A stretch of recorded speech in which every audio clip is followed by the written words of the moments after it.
देश में भले ही थाने और अदालतें न्याय के लिए स्थित हो, किंतु कुछ लोग शिकवा शिकायत कोर्ट कचहरी से इतर कानून का खुलेआम मखौल उड़ाते हुए स्वयं ही फैसले की इबारत लिख देते हैं।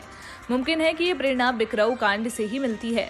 बहरहाल ये मामला है कोतवाली से सटे कालपी के सामुदायिक स्वास्थ्य केंद्र का, जहां तैनात चिकित्सक विनय पांडे की पत्नी वार्तिका पांडे परिजनों के साथ सीएससी परिसर में अपने पति के सरकारी आवास पर पहुंचती है। आवास में एक युवती की मौजूदगी देखकर सभी लोग आपा खो बैठते हैं। फिर क्या था, चिकित्सक को परिसर में लाकर तीसरी आंख से बेखौफ लोगों द्वारा मुक्कालात से लिख दी जाती है फैसले की इबारत।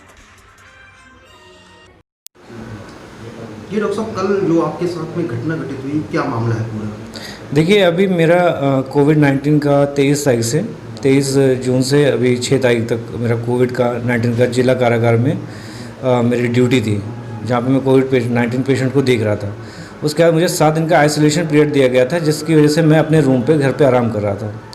क्योंकि मेरी पत्नी से मेरे संबंध अच्छे नहीं हैं और डाइवोर्स पेपर प्रक्रिया आगे बढ़ चुकी है। हम लोग का कोर्ट में डाइवोर्स का केस फाइल हो चुका है, उसके ऊपर कार्रवाई आगे बढ़ती जा रही है। तो इससे थोड़ा सा गुस्सा करके उन लोगों ने पहले तो नौबस्ता थाने में मेरे खिलाफ होम वायलेंस का FIR करवाया झूठा, जिस वजह से मैं कानपुर जा नहीं पाता हूँ कभी भी, ना अपने घर जा पाता हूँ और एक भय के साए में रहता हूँ, ना मेरे मम्मी पापा वहाँ पे जाते हैं। इन लोगों ने अचानक से कल आके मेरे ऊपर ज़ोरदार तरीके से दरवाज़ा खुलवाया, ज़ोरदार तरीके से ताबड़तोड़ लड़ाई झगड़ा मारपीट करने लगे, गाली गलौज देने लगे और जान से मारने का प्रयास करने लगे। एक उसमें से इनकी मम्मी थी, वर्तिका थी, इनके पापा थे, 2 मामा थे इनके। ये सभी लोग घर में घुस के और मुझे एक ने मुझे यहाँ से दबाया था, गर्दन से यहाँ से दबाया पैर से, और दूसरे ने नीचे गुप्त अंगों को पकड़ने की कोशिश की, दबाने की कोशिश की। उसके बाद लोगों ने लात घूंसे से सर पे जहाँ पे उनको जहाँ ये सब चोट लगी, जहाँ पे पाया वहाँ पे खूब मारे लोगों ने। और सिर्फ यही कहते जा रहे थे कि तुम अच्छा नहीं किया, इसका तुम अंजाम भुगतोगे, तुम्हें हम जान ले लेंगे।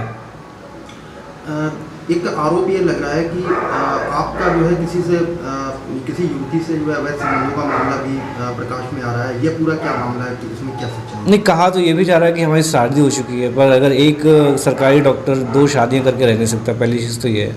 दूसरी चीज़ है कि अगर कोई युवती आती है, एक केयर टेकर के रूप में रहती है, खाना पीना बनाती है, कपड़े वगैरह धोती है, सारी चीज़ों का ख्याल रखती है, तो केयर टेकर के रूप में उसको रहना बहुत उचित है। उसके लिए कुछ अगर हो सकता है हमसे तो हम करते भी हैं, ताकि उसका भरण पोषण भी होता रहे और मेरा भी काम चलता है। क्योंकि यहाँ पे 5 साल से मेरे पास कोई भी नहीं है, मैं अकेला यहाँ पे रहता हूँ, अकेला काम करता हूँ, तो मुझे खाने पीने की दिक्कत होती है, कपड़े मेरे सूखे गंदे पड़े रहते हैं, उनको धोने वाला कोई नहीं है। तो इन सब चीज़ों के लिए मेरे पास में अगर कोई व्यक्ति है जो मेरा साथ दे रहा है इन सब चीज़ों में, तो उससे अच्छा मित्र और उससे अच्छा केयर टेकर कोई हो नहीं सकता। इसके बाद, इस घटना के बाद में आपने जो है कोतवाली में तहरीर भी दी, जिसमें मुकदमा पंजीकृत किया गया, तो अभी तक कोई कार्रवाई वगैरह अमल में लाई गई है?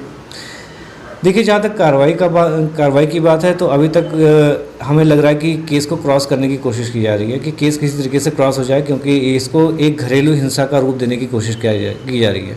जबकि बहुत पहले से मैं कहता चला आ रहा हूँ, इससे पहले भी लोगों ने यहाँ पे आके FIR कराने की कोशिश की थी और मेरे खिलाफ बहुत ही गलत सलत अखबारों में छपवाया भी था इनके पिताजी ने आके यहाँ पे।